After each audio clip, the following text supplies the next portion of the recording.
नमस्कार विद्यार्थियों, मैं रविंद्र मीर अपने YouTube चैनल पर आप सभी विद्यार्थियों का हार्दिक स्वागत करता हूं। आज हम रीट, पटवार, सब इंस्पेक्टर, कृषि प्रवेशक, Rajasthan high court LDC, BSTC, B Ed व अन्य प्रतियोगी परीक्षाओं में आने वाले हिंदी के कुछ महत्वपूर्ण प्रश्नों पर चर्चा करेंगे। आज से हम मॉडल पेपर हल किया करेंगे। तो आज मैं आप लोगों के लिए लेकर आया हूँ मॉडल पेपर नंबर 1। तो आज का पहला प्रश्न है, मोहन ने अविनाश को पढ़ाया, वाक्य में कौन सी क्रिया है? मोहन ने अविनाश को पढ़ाया, वाक्य में कौन सी क्रिया है? तो इस प्रश्न का उत्तर हो जाएगा 4 नंबर ऑप्शन। मोहन ने अविनाश को पढ़ाया, वाक्य में सकर्मक क्रिया है। जैसा कि नाम से ही स्पष्ट है, सकर्मक यानी कर्म के साथ, सकर्मक यानी कर्म के साथ। और इस वाक्य के अंदर जो कर्म है वो अविनाश को यहाँ क्रम है। और मोहन ने अविनाश को पढ़ाया, वाक्य में कौन सी क्रिया होगी? तो सकर्मक होगी। सकर्मक क्रिया कहते किसे हैं? तो नोट कर लीजिए आप, सकर्मक क्रिया वो होती है जब क्रिया का फल कर्ता पर न पढ़कर कर्म पर पड़ता है, कर्ता पर न पढ़कर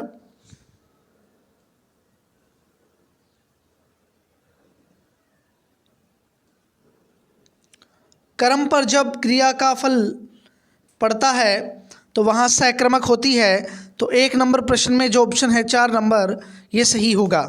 देखिए दूसरा प्रश्न है, जिस समास में दोनों पदों की प्रधानता होती है वह कौन सा समास है? जिस समास में दोनों पदों की प्रधानता हो, जिस समास में दोनों पदों की प्रधानता हो वह समास होगा द्वंद्व समास। कौन सा होगा? द्वंद्व समास। 3 नंबर विकल्प इसका उत्तर होगा। और देखिए एक एक ऑप्शन पर चर्चा कर लेते हैं। 1 नंबर जो ऑप्शन है, 1 नंबर जो ऑप्शन है, देखिए द्विगु समास जो है, द्विगु समास में प्रथम पद जो है वो संख्यावाची होगा। नोट कर लीजिए इस बात को। द्विगु समास में प्रथम पद क्या होगा? संख्यावाची। और बहुवरी समास में क्या होगा? बहुवरी समास में कोई अन्य पद प्रधान होता है, कोई अन्य पद। और द्वंद्व समास का बता ही दिया, दोनों पद प्रधान होंगे। तत्पुरुष समास में दूसरा पद, कौन सा पद? दूसरा या उत्तर पद लिख लीजिए, उत्तर पद प्रधान। उत्तर पद प्रधान कौन से समास में? तत्पुरुष समास में। उसके बाद में अगला प्रश्न है, निशाकर, निशाचर शब्द युग्म का सही अर्थ है। तो इस प्रश्न का उत्तर होगा, इस प्रश्न का उत्तर देखिए, निशाकर, निशाकर कहते हैं चंद्रमा को और निशाचर कहते हैं राक्षस को। तो 1 नंबर ऑप्शन इसका उत्तर हो जाएगा। अगला प्रश्न है, चौथे प्रश्न की ओर बढ़ते हैं। चौथा प्रश्न, वह दृश्य देख मेरी आंख में आंसू आ गया, वाक्य में अशुद्धि का कारण है। तो बताइए आप, इस प्रश्न का सही उत्तर क्या होगा? वह दृश्य देख मेरी आंख में आंसू आ गया। देखिए विद्यार्थियों, आंसू जो शब्द है वो एक वचन न होकर के क्या है? बहुवचन है। और यह सदैव बहुवचन में प्रयुक्त होता है। कौन सा शब्द? आंसू। तो इसके लिए जो क्रिया होगी वो भी हमारी कौन सी होगी? बहुवचन में। तो वह दृश्य देख मेरी आंख में आंसू आ गया, नहीं आ गए। और वाक्य में अशुद्धि का कारण क्या हुआ? 4 नंबर ऑप्शन, वचन संबंधी अशुद्धि है इस वाक्य में। 5वां प्रश्न, परमोत्सव, परमोत्सव शब्द में कौन सी संधि है? देखिए परमोत्सव शब्द में कौन सी संधि है? तो परमोत्सव में गुण संधि है।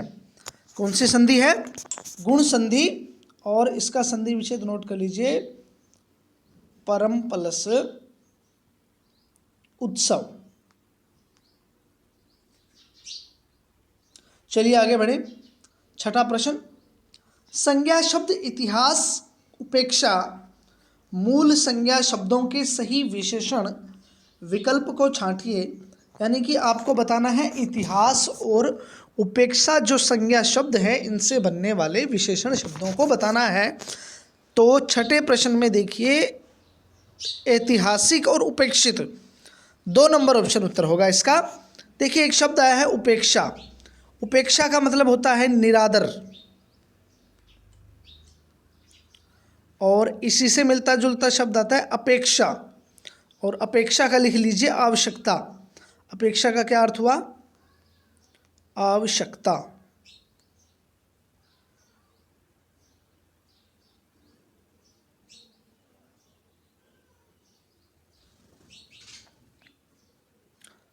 आवश्यकता।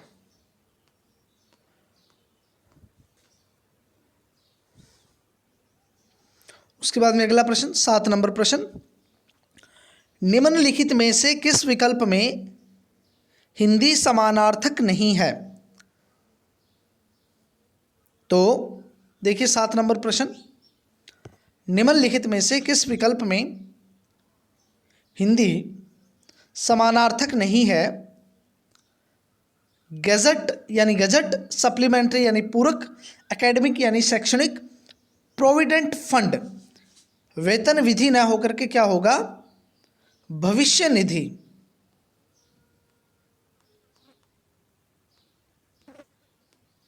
लिख लीजिए। तो इस प्रश्न का 4 नंबर ऑप्शन उत्तर होगा। 7वें प्रश्न का 4 नंबर ऑप्शन उत्तर होगा। आगे बढ़ते हैं। अगला प्रश्न है प्रश्न संख्या 8, निम्नलिखित शब्दों में से एक शब्द शंकर का पर्यायवाची नहीं है। यानी 4 ऑप्शन में से 3 ऑप्शन ऐसे हैं जो शंकर के पर्याय हैं, शिव के पर्याय हैं। एक शब्द ऐसा है जो शिव का पर्याय नहीं है, वह हमें छांटना है। तो देखिए पहला ही ऑप्शन शशधर। शशधर जो है वो पर्याय है किसका? चंद्रमा का। नोट कर लीजिए, शशधर किसका पर्याय है? चंद्रमा का। बाकी 3 ऑप्शन शंकर के पर्याय हैं। अगला प्रश्न, प्रश्न नंबर 9, निम्नलिखित में से गलत विकल्प है। देखिए वाच्य से संबंधित प्रश्न है ये। पहले ऑप्शन में दे रखा है मैं प्रतिदिन गीता पाठ करती हूँ, और उसके सामने लिखा है कर्तृवाच्य, बिल्कुल सही है। मुझसे इतना दुख नहीं सहा जाता, भाववाच्य, ये भी सही है। मैं इस गर्मी में नहीं सो सकता, और इसके आगे क्रमवाच्य लिखा है जो कि गलत उत्तर है। क्रमवाच्य नहीं होगा ये होगा कर्तृवाच्य का उदाहरण। तो प्रश्न संख्या 9 में जो 3 नंबर ऑप्शन है वह उत्तर होगा, क्योंकि यह क्रमवाच्य का ना होकर के कौन से वाच्य का उदाहरण है? कर्तृवाच्य का। और मजदूर लकड़ी काट रहा है, यह कर्तृवाच्य का है। उसके बाद में 10वां प्रश्न है, निम्नांकित किस वाक्य में पूर्वकालिक क्रिया का प्रयोग हुआ है? सबसे पहले हमें पता होना चाहिए पूर्वकालिक क्रिया किसे कहते हैं। देखिए पूर्वकालिक क्रिया वह होती है जब कर्ता एक क्रिया को समाप्त करके तुरंत दूसरी क्रिया को आरंभ करता है, तब पहली क्रिया को पूर्वकालिक क्रिया कहते हैं। और पूर्वकालिक क्रिया धातु के अंत में कर या कर के जोड़ने से बनाई जाती है। दोबारा सुन लीजिए, पूर्वकालिक क्रिया जब कर्ता एक क्रिया को समाप्त करके तुरंत दूसरी क्रिया को आरंभ करता है, तब जो क्रिया पहले समाप्त हो चुकी हो उसे पूर्वकालिक क्रिया कहते हैं। और पूर्वकालिक क्रिया बनाई कैसे जाती है? तो धातु के अंत में कर या करके जोड़कर। तो देखिए पहला ही ऑप्शन है अंकिता खेल कर, यानी पहले काम कौन सा होगा? पहले क्रिया कौन सी होगी? खेल कर। तो 1 नंबर विकल्प इसका उत्तर होगा, अंकिता खेल कर पढ़ने बैठेगी।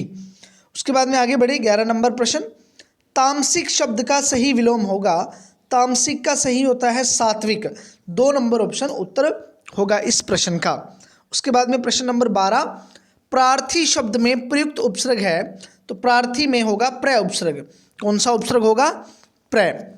उसके बाद में 13वां प्रश्न, निम्नलिखित में से सोना शब्द का पर्यायवाची शब्द नहीं है। वही बात, 3 शब्द ऐसे जो सोना के पर्याय हैं, एक शब्द ऐसा जो सोना का पर्याय नहीं है।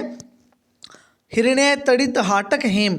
देखिए हिरण्य, हाटक और हेम सोना का पर्याय है, लेकिन तड़ित किसका पर्याय है? बिजली का। और यही हमारा उत्तर होगा। तो 13वें प्रश्न का 2 नंबर ऑप्शन उत्तर होगा। उसके बाद में आगे बढ़ते हैं प्रश्न नंबर 14, पांच तंत्रों का समाहार विग्रह का सही समास है। पांच तंत्रों का समाहार, पांच तंत्रों का समाहार के लिए शब्द होगा पंचतंत्र। और यह जो शब्द है वो कौन से समास का उदाहरण है? द्विगु समास का। द्विगु समास का जो परिभाषा है वो यह है, इसमें पहला पद जो है वो संख्यावाची होता है। तो पांच तंत्रों का जो समाहार पंचतंत्र बनेगा समास शब्द पूरा, और यह द्विगु समास का उदाहरण है। तो 14 में 1 नंबर ऑप्शन उत्तर होगा। उसके बाद में आगे बढ़े 15 नंबर प्रश्न। मिताहारी शब्द के लिए वाक्यांश छांटिए। मिताहारी, मिताहारी यानी कम भोजन करने वाला। 2 नंबर ऑप्शन उत्तर होगा इस प्रश्न का। मिताहारी कहते हैं कम भोजन करने वाले को। और जो 3 नंबर ऑप्शन है कम खर्च करने वाला, इसे कहते हैं मितव्ययी। लिख लीजिए, मितव्ययी कम खर्च करने वाला। और अधिक खर्च करने वाला को क्या कहेंगे? अपव्ययी। अधिक खर्च करने वाला क्या होता है? अपव्ययी होता है। नोट कर लीजिए ये भी। और आगे बढ़े, अगला प्रश्न है लोकोक्तियाँ व मुहावरे में सही अंतर है। देखिए पहला ऑप्शन कह रहा है मुहावरा पूर्ण वाक्य होता है, लोकोक्ति वाक्यांश मात्र होती है। दूसरा ऑप्शन है लोकोक्ति और मुहावरा दोनों ही वाक्यांश मात्र होते हैं। तीसरा ऑप्शन है लोकोक्ति पूर्ण वाक्य होती है जबकि मुहावरा वाक्यांश मात्र होता है। लोकोक्ति और मुहावरा दोनों ही पूर्ण वाक्य होते हैं। तो इस प्रश्न में हमें बताना है लोकोक्ति व मुहावरे में सही अंतर क्या होगा। तो 3 नंबर विकल्प पर गौर कीजिए। लोकोक्ति जो है वो पूर्ण वाक्य होता है जबकि मुहावरा जो है वो एक वाक्यांश होता है। उसके बाद में अगला प्रश्न है प्रश्न नंबर 17। 17 नंबर प्रश्न, निम्नलिखित में अशुद्ध शब्द समूह का विकल्प छांटिए। हमें वह विकल्प ढूंढना है जिसमें सभी शब्द क्या होंगे? अशुद्ध होंगे। तो गौर कीजिए आप 3 नंबर ऑप्शन पर। हमें देखिए यहाँ एक शब्द हमें श्राप नजर आ रहा है, एक ज्योत्सना और एक षड्यंत्र। तो 3 नंबर ऑप्शन उत्तर होगा। क्यों होगा? क्योंकि षड्यंत्र जो शब्द है वो शुद्ध किस प्रकार लिखा जाएगा? इस प्रकार ड में नीचे हलंत लगाना है हमें, षड्यंत्र। और ज्योत्सना में, ज्योत्सना इस प्रकार शुद्ध लिखिए, ज्योत्सना से भी आधा लिखना है आपको। और तीसरा जो शब्द है श्राप, श्राप ना होकर के शुद्ध शब्द क्या होगा? शाप होगा। नोट कर लीजिए इन चीज़ों को। तो 17 नंबर प्रश्न का उत्तर होगा 3 नंबर ऑप्शन। आगे बढ़े, अगला प्रश्न, निम्नलिखित पदों में कर्मधारय समास का उदाहरण है। कर्मधारय समास एक पद विशेषण एक पद विशेष्य, यानी एक पद जो है वो दूसरे पद की विशेषता को दर्शाएगा। तो इस प्रश्न का उत्तर होगा महाजन। महान है जो जन, महाजन होगा। देखिए एक शब्द पीताम्बर भी आया है। पीताम्बर में आप कर्मधारय उत्तर नहीं दे सकते क्योंकि यह जो है बहुव्रीहि समास का उदाहरण होगा, बहुव्रीहि। और यह कर्मधारय का भी होगा, लेकिन पहला उत्तर हमें बहुव्रीहि देना है। उसके बाद में अगला प्रश्न देखिए, इसी में देखिए कष्ट साध्य जो है, कष्ट से साध्य तत्पुरुष समास का उदाहरण है ये, तत्पुरुष का। और यथाशीघ्र जो है जितना शीघ्र हो, अविभाव समास। अगला प्रश्न 19 नंबर प्रश्न, सम्रण और विद्वान शब्दों के लिए उचित विकल्प चुनिए। सम्रण यानी सुधि और विद्वान यानी सुधि। तो 2 नंबर विकल्प इसका उत्तर हो जाएगा। अगला प्रश्न 20 नंबर प्रश्न, संज्ञा शब्द से बना विशेषण है। हमें वह शब्द, वह विकल्प ढूंढना है जो संज्ञा शब्द से बना हुआ विशेषण हो। चारों ही शब्द विशेषण हैं, लेकिन कौन सा शब्द जो है वो संज्ञा से बना है? देखिए लखनवी, लखनवी जो शब्द है वो बना है लखनऊ से। किससे बना है? लखनऊ। और आप विद्यार्थियों को पता होना चाहिए लखनऊ में कौन सी संज्ञा है। तो नोट कर लीजिए व्यक्तिवाचक संज्ञा। तो यही शब्द है जो व्यक्तिवाचक यानी संज्ञा से बना है। तो कौन सी संज्ञा से? व्यक्तिवाचक संज्ञा। लखनऊ शब्द में आपसे पूछा जाए कौन सी संज्ञा है, तो व्यक्तिवाचक संज्ञा है। और इसी संज्ञा शब्द से बना शब्द कौन सा है? लखनवी। और एक चीज़ और, लखनवी जो है वो विशेषण है कौन सा? व्यक्तिवाचक विशेषण। कौन सा विशेषण है? व्यक्तिवाचक विशेषण। और ये जो तीनों ऑप्शन है यह क्रिया से बने हुए विशेषण है। तो इस 20वें प्रश्न का 1 नंबर उत्तर होगा। अगला प्रश्न है, शुद्ध वाक्य वाले विकल्प का चयन कीजिए। मैं रविवार के दिन घूमने जाता हूँ, आपका कमीज फट गया है, राजस्थान के लोग मेहनती हैं, उसकी भाषा देवनागरी है। देखिए एक एक विकल्प पर हम चर्चा कर लेते हैं। पहला विकल्प है मैं रविवार के दिन। मैं रविवार के दिन घूमने गया, तो रविवार जब शब्द लिख दिया तो हमें के दिन शब्द लिखने की आवश्यकता नहीं है, यानी यहाँ अनावश्यक शब्द का हमने प्रयोग कर दिया। अनावश्यक शब्द नोट कर लीजिए आप, यहाँ अनावश्यक शब्द प्रयोग के कारण वाक्य अशुद्ध हो गया, तो यह वाक्य अशुद्ध है। दूसरा, आपका कमीज फट गया। कमीज जो शब्द है वह स्त्रीलिंग शब्द होता है। कमीज जो शब्द है कैसा शब्द है? स्त्रीलिंग। तो यह शुद्ध किस प्रकार होगा? आपकी कमीज फट गई है। और तीसरा ऑप्शन है राजस्थान के लोग मेहनती हैं। बिल्कुल सही वाक्य है, यह बिल्कुल शुद्ध वाक्य है। 3 नंबर ऑप्शन उत्तर होगा। और जो 4 नंबर विकल्प है उसकी भाषा देवनागरी है। देखिए भाषा देवनागरी, देवनागरी भाषा न होकर के देवनागरी क्या है? लिपि है, तो उसकी लिपि देवनागरी है। यहाँ पर अनुपयुक्त शब्द संबंधी अशुद्धि है। अनुपयुक्त शब्द नोट कर लीजिए इसे भी। तो 21वें प्रश्न का उत्तर क्या होगा? 3 नंबर ऑप्शन बिल्कुल शुद्ध है यह शब्द वाक्य, राजस्थान के लोग मेहनती हैं। और अगला प्रश्न है जिस क्रिया का फल कर्म पर न पड़कर कर्ता पर पड़ता है उसे कहते हैं। जिस क्रिया का फल कर्म पर न पड़कर कहाँ पड़े? कर्ता पर पड़ता है, तो उसे कहते हैं अक्रमक क्रिया। 22वें प्रश्न का 2 नंबर ऑप्शन विकल्प उत्तर होगा। आगे बढ़ते हैं अगला प्रश्न, प्रश्न नंबर 23। निम्नलिखित किस विकल्प में संधि का सही प्रयोग नहीं हुआ? देखिए 1 नंबर ऑप्शन जो है, देखिए यहाँ मात्र नहीं होता, मातृ प्लस उपदेश यदि होता तो सही शब्द होता, ये सही संधि विच्छेद होता, तो हमारा 1 नंबर ही विकल्प उत्तर होगा। लेकिन हम सभी शब्दों पर चर्चा कर लेते हैं। हरि प्लस इच्छा से बनने वाला शब्द कौन सा होगा? हरिच्छा। और नोट कर लीजिए यह कौन सी संधि का उदाहरण है? दीर्घ स्वर संधि का। उसके बाद में देखिए गणेश, गण प्लस ईश से क्या बनेगा?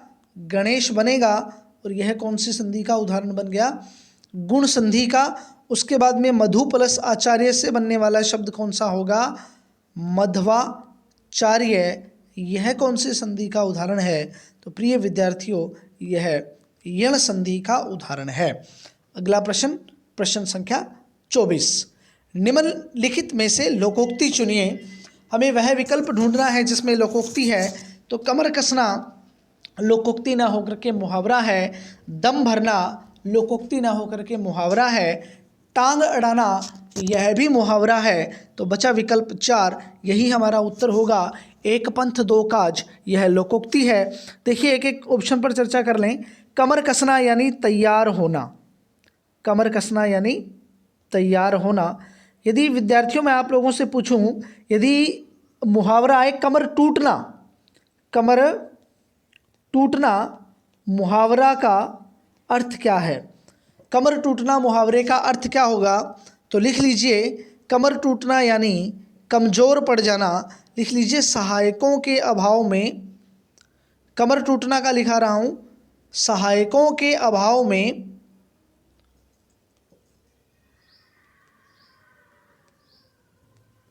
कमज़ोर पड़ जाना।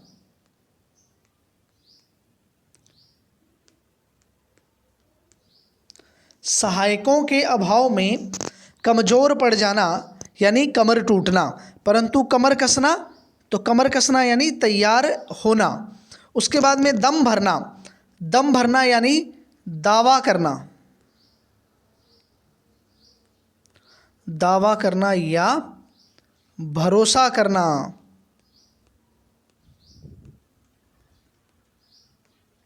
उसके बाद में टांग अड़ाना, तो टांग अड़ाना का लिख लीजिए व्यवधान पैदा करना।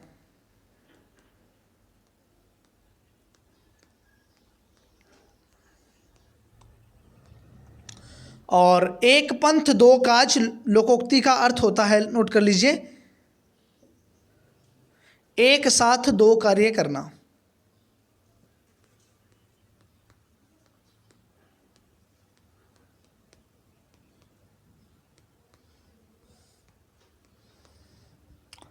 तो 24 नंबर प्रश्न का उत्तर होगा 4 नंबर ऑप्शन। आगे है 25वां प्रश्न। वह सबसे सुंदरतम साड़ी है, वाक्य में अशुद्धि है, तो देखिए वह सबसे सुंदरतम साड़ी है। देखिए वाक्य में अशुद्धि कौन सी है, तो इस प्रश्न का उत्तर होगा 3 नंबर विशेषण संबंधी। क्यों है? क्योंकि विशेषण की 3 अवस्थाएं होती है। उन अवस्थाओं के नाम है मूलावस्था, उत्तरावस्था और उत्तमावस्था। ये जो उत्तमावस्था है, इसी उत्तमावस्था का यह वाक्य उदाहरण है। उत्तमावस्था में तम का प्रयोग किया जाता है, परंतु जब हमने वाक्य में किसी विशेषण शब्द के साथ में तम लगा दिया तो सबसे का प्रयोग नहीं कर सकते। तम या सबसे में से किसी एक का प्रयोग आपको करना होता है। वाक्य इस प्रकार से शुद्ध होगा, वह सबसे सुंदर साड़ी है या वह सुंदरतम साड़ी है। इस प्रकार से 2 प्रकार से आप वाक्य शुद्ध कर सकते हो। दोबारा सुन लीजिए, वह सबसे सुंदर साड़ी है या वह सुंदरतम साड़ी है, यानी तम और सबसे का प्रयोग आप एक साथ नहीं कर सकते। यहाँ पर विशेषण संबंधी अशुद्धि हो गई है। अगला वाक्य है, अगला प्रश्न है, निरस्त करना शब्द का अंग्रेजी पारिभाषिक शब्द क्या होगा? तो निरस्त करना यानी रिवोक। निरस्त करना यानी रिवोक होता है। इस वॉइड का अर्थ लिख लीजिए आप, वॉइड यानी शून्य, और इसका भी लिख लीजिए, रिवैलिडेट का लिख लीजिए पुनः सत्यापित, और जो रूटीन है उसका लिख लीजिए सामान्य।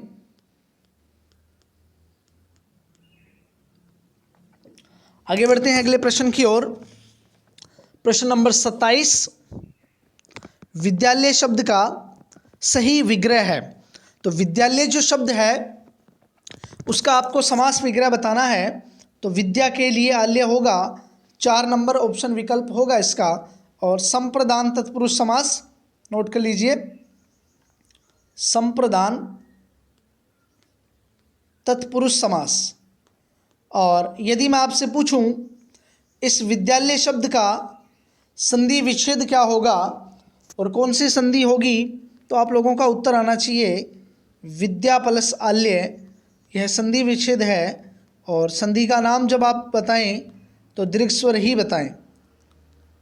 आगे बढ़ें तो 27वें प्रश्न का 4 नंबर ऑप्शन उत्तर होगा विद्यालय शब्द का सही विग्रह विद्या के लिए आल्य संप्रदान तत्पुरुष समास का उदाहरण ये होगा। अगला प्रश्न है, निम्नलिखित में से सत उपसर्ग से बना हुआ शब्द नहीं है। तो देखिए सतर्क नहीं है, सतर्क में किसी प्रकार का कोई उपसर्ग नहीं है, परंतु सत्शास्त्र में देख लीजिए आप, सत प्लस शास्त्र, सत प्लस शास्त्र व्यंजन संधि का उदाहरण है। तो सत उपसर्ग निकल करके आया। उसके बाद में है सदिच्छा, तो सत प्लस इच्छा, ये इनके संधि विच्छेद रूप है, ये भी नोट कर लीजिए आप, सत प्लस इच्छा, यह भी व्यंजन संधि का उदाहरण, सत उपसर्ग निकल के आया। और चौथा विकल्प देखिए सद्रूप, और इसका लिख लीजिए सत धन रूप, रूप में हमेशा बढ़ा हुआ आएगा, ध्यान रखें। अगला प्रश्न है 29वां प्रश्न, वर्तनी की दृष्टि से शुद्ध शब्द है। वर्तनी की दृष्टि से शुद्ध शब्द कौन सा है? इन चारों में से एक शब्द शुद्ध है, बाकी तीनों अशुद्ध हैं।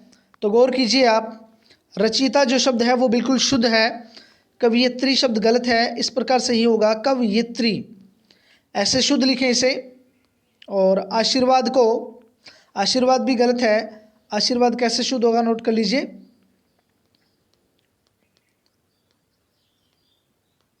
इस प्रकार। और त्योहार भी गलत है, त्योहार किस प्रकार शुद्ध होगा नोट कर लीजिए, त्योहार एक ही मात्रा आएगी, किसी प्रकार का कोई अनुस्वार नहीं आएगा।